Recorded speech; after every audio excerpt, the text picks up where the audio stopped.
항상 사랑하고 존경하는 시청자 여러분, 안녕하십니까? 시사 깡통입니다.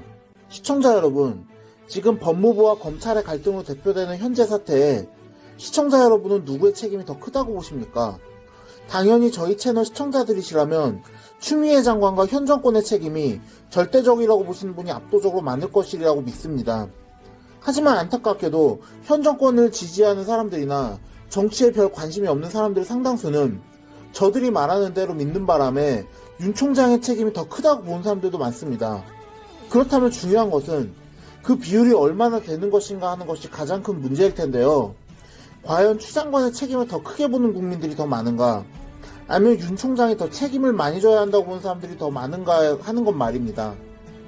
그리고 이에 대해서 추 장관의 책임이 크다고 보는 국민이 많다는 여론조사 결과가 나오면서 결국 윤 총장에게 책임을 뒤집어 씌우려던 여권의 움직임이 허사로 돌아갈 가능성이 높아졌습니다. 8일 엠브레인 퍼블릭, 케이스텔 리서치, 코리아 리서치, 한국 리서치 등 여론조사 전문업체 4개사가 지난 5일부터 7일까지 전국 만 18세 이상 남녀 1002명을 대상으로 실시한 11월 1주차 여론조사에 따른 것인데요. 이 조사에 따르면 두 사람 간 갈등의 책임이 추 장관에 있다는 응답자는 36%로 윤 총장에게 책임이 있다는 응답이 24%보다 12%가 더 높은 것으로 집계됐습니다. 두 사람 모두에게 잘못이 있다는, 둘 다 비슷하다는 응답도 34%로 높게 집계됐고 모른 무응답은 6%로 나타났습니다. 이것은 결국 현 정권 지지층에서 윤 총장에게 어떻게든 현 사태의 책임을 떠넘기려고 발악했던 것이 적지 않게 국민들에게 별 호응을 얻지 못했고 오히려 이에 대한 반발감만 더 크게 키웠다고 봐야 하기 때문입니다. 물론 두 사람의 책임이 비슷하다는 응답이 34%로 나온 것은 마음에 걸리는 일이긴 하지만은 뒤집어 말하면 그만큼 중도층이 만만치 않게 많다는 뜻도 되므로 이는 결코 가볍게 넘길 일이 아닙니다. 또 구체적으로 보면 이념 성향별로 보면 진보층에서는 윤 총장에게 책임이 더 크다는 응답자가 47%였고 추 장관이 더 큰 책임을 져야 한다는 응답자가 13%에 그친 반면 보수층에서는 추 장관의 책임이 크다는 응답자가 63%로 윤 총장에게 있다는 응답 7%보다 훨씬 높은 것으로 나타났습니다. 또 민주당 지지층에서는 윤 총장의 책임이 48%, 추 장관의 책임이 8%로 윤 총장에게 책임이 더 있다는 응답자가 더 많았다는 반면 국민의힘 지지층에서는 반대로 추 장관에게 책임을 묻는 응답이 84%로 나와 2%에 그친 윤 총장의 책임이 더 크다는 응답에 비해 압도적으로 높았습니다. 그만큼 지금 윤 총장과 추 장관의 이번 갈등에 대한 국민 여론은 진보 보수 그리고 지지정당 여부에 따라서 매우 극명하게 갈리고 있는데, 전반적으로 더 크게 보자면 윤 총장보다는 추 장관에게 더 책임을 묻는 사람들의 여론이 더 크게 형성되어 있다는 것으로 볼 수 있습니다. 이 조사는 그간 차기 대권주자 지지율에서 윤 총장을 지지한 여론이 상승세를 보이고 있다는 여론조사와 더불어서 윤석열 대세론에 매우 큰 반향을 불러올 것으로 보이는데요. 이는 그와 동시에 그간 여권의 윤석열 죽이기가 자기 지지층 내에서는 결집 효과를 불러일으켰을지 몰라도 결국 중도층과 지지하지 않는 사람들 사이에서는 반감만 불러일으키며 국론본열만 초래했다는 비판을 피하기가 어려워진 것입니다. 그만큼 윤석열이라는 인물이 얼마나 지금 여권에게 큰 부담이었을지 이해가 가기도 하지만 거꾸로 그만큼 윤석열을 죽이지 않으면 현 정권이 유지가 되지 못할 만큼 핀치에 몰린 것이 아닐까 하는 생각도 듭니다. 이런 결과가 누적될수록 현 야권에 대한 비판 여론 역시 계속 고조될 것으로 보입니다. 때문일까요?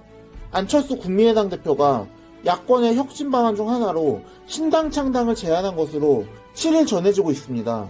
앞서 안 대표는 6일 국민미래 포럼의 초청 강연 후 비공개 토론에서 이대로 가면 내년 서울시장 보궐선거조차도 저는 승산이 낮다고 생각한다.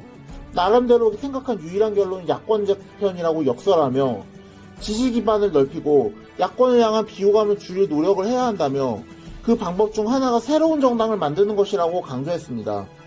이는 국민의힘, 국민의당 체제 혁신에 신당을 창당해서 여권을 견제하자는 것인데요. 안 대표는 이 자리에서 단순히 합치는 것만으로는 위기를 극복할 수 없다. 서로 모든 기득권을 내려놓고 새롭게 모이자고 참석 의원들에게 당부한 것으로 전해졌습니다. 또 안 대표는 이날 공개 강연에서도 야권이 비호감이니까 유권자들에게 무슨 말해도 듣지 않는다. 야권 재편으로 새로운 혁신 플랫폼을 만들어야 한다고 밝혔다고 합니다. 그러나 김종인 국민의힘 비상대책위원장은 이런 안 대표의 제안에 대해서 8일 중앙일보와의 통화에서 관심이 없다고 일축했습니다. 김 위원장은 안 대표가 제안한 야권 통합을 통한 신당 창당 등에 대해서 말할 필요성을 느끼지 못한다. 그것은 그분이 알아서 하고 싶은 대로 하면 되는 일이라고 선을 그었는데요.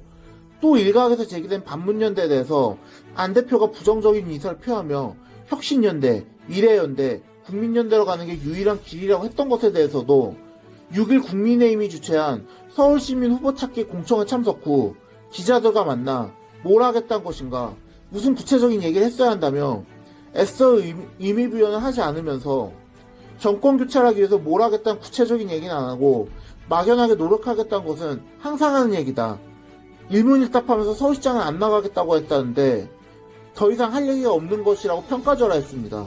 그러면서 김 위원장은 안 대표와 개별로 만날지에 대해서 묻는 기자의 질문에 대해서는 우리가 공천 룰을 확정하면 서울시장 후보를 하고 싶은 분은 그 룰에 따라 거기서 공정한 경쟁을 하면 된다고 강조했고, 안 대표가 국민의힘 후보와 막판 단일화할 가능성에 대해서는 아직까진 그런 얘기를 들어본 적이 없다. 막연하게 정권 교체를 하기 위해 노력하겠다는 말만 믿고 딴짓을 할 수 없다고 일축했습니다. 실제로 국민의힘에서는 구심점이 된 플랫폼은 우리 당이 될 수밖에 없다는 반응을 보이면서 안 대표의 제안에 매우 날선 반응을 보이고 있는데요. 배준영 국민의힘 대변인은 8일 오후 기자들과 만난 자리에서 안 대표의 발언에 대해 지도자나 정치인이 본인의 소신을 말한 것에 대해 누가 제안을 두겠냐, 우리 입장에선 우리가 제1야당이 아니겠냐, 지금 잘못된 실정을 바로잡고 문재인 대통령과 맞서려면 구심점이 된 플랫폼은 우리 당이 될 수밖에 없다고 했습니다. 그만큼 지금 야권이 통합을 통한 재편을 이루어야 한다는 대전제에는 모든 사람들의 큰 공감이 이루어져 있지만, 지금 어떤 식으로 통합을 이루어야 할 것이며 어떤 세력이 그 통합을 주도해야 할지에 대해서 매우 치열한 이권 다툼이 물밑에서 벌어지고 있는 것으로 보입니다. 여기에 최근 주가를 올리고 있는 윤 총장이 야권의 재편에 합류한다면 지금과는 비교할 수도 없을 만큼 엄청난 갈등과 혼란이 일어날 것으로 보입니다.